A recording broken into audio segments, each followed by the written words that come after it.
Hello again, it's Noob, and I don't know how old this Union oval cylinder is, but the way it's packaged in this brown paper, in this very vintage looking box, it makes me think that it's not a modern one, but I could be wrong. Now, I have actually unpackaged this before, just want to show you sort of roughly how it came, and I'll tell you why I took it apart slightly. So here is a rather nice Union oval. But what was really odd about this was how the two halves of the cylinder were held together. So there are these, I don't want to call them circlips, but they are clips of a kind. Let me pop in a key and turn this.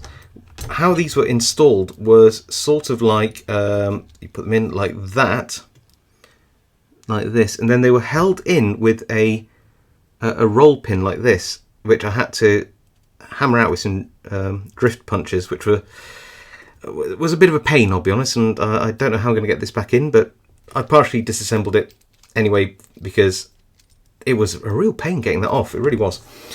Anyway, so it won't make any difference to the picking, but it will mean that we can gut this a lot faster. The bitting on this is a little bit substandard, I'd say. Not very good bitting at all. It's only a 1, 2, 3, 4, 5 pin lock, and is that right?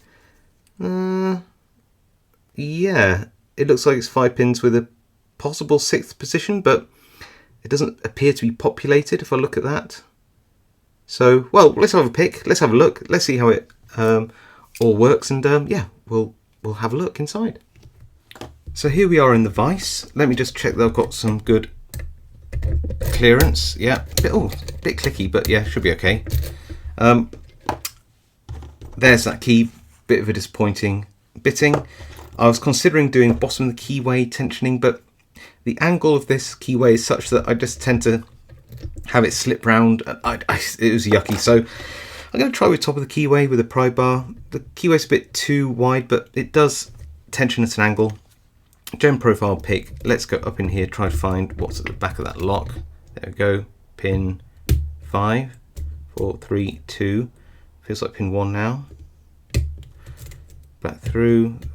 That was a tiny movement on 4 and 2, and now we're open. That was so quick.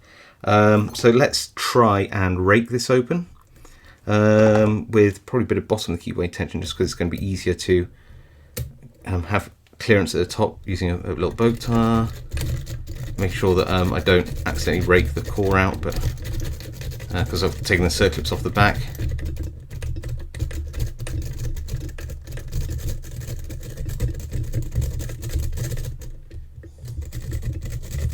Can it be done? Can it be done?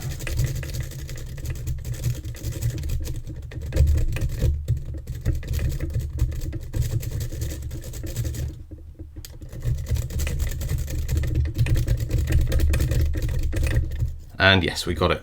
Probably took longer to rake, didn't it? Right, now I've got it definitely open.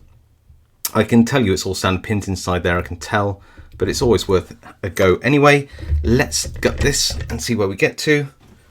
Try and put this somewhere out of the way, and yeah, bring in my kit. So I really hope I can do a front follower on this. I hope so.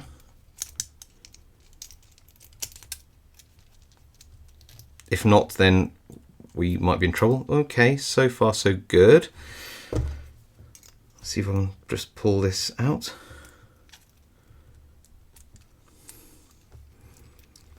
Can I just push it out from the back? Yeah, there we go. Look at that, lovely. So, where do I put this? Put it down there for 2 seconds. These will be standard key pins for sure. Looks like it's a little step in the core, which I'll show you, which was a little bit sticky. You see there's a little step there, like a little chamfering, countermilling, I don't know what to call it.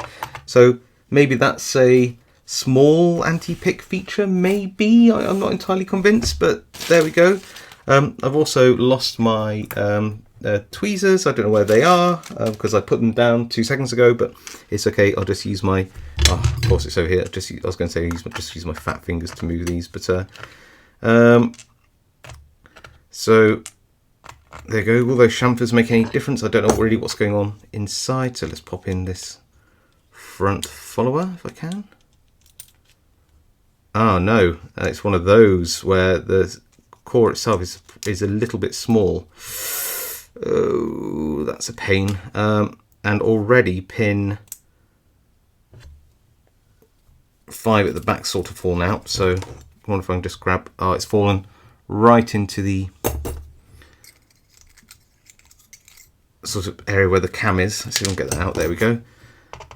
It's going to be a real pain to put together, but we'll manage it. I was really hoping that I could get a front follower in, because having to pin this up just using the shoe is awful. It's just such a horrible thing. Anything I can do about that? Might be able to put that in. Would this work? Probably not, because it's a Euro cylinder shoe. Okay. Look, we're just going to have to do it the horrible way and gently move this shoe back. And this is a horrible way to gut it, but it's even worse way to all standards anyway. It's an even worse way to put it back together. If you ever had to do that, what a nightmare. But there's nothing here surprising anyway. It's all standard pins. They all seem to be exactly the same size. So yeah, really the nightmare is going to be me having to put it back together. But there's no surprises in here whatsoever, apart from, or brass springs, apart from the fact that the core has that undercutting or chamfering, I'd say. Does it make any difference? No, not really. It does create a little step, which means that these pins do catch a little bit, so might need to be picked twice, but it's not a major thing.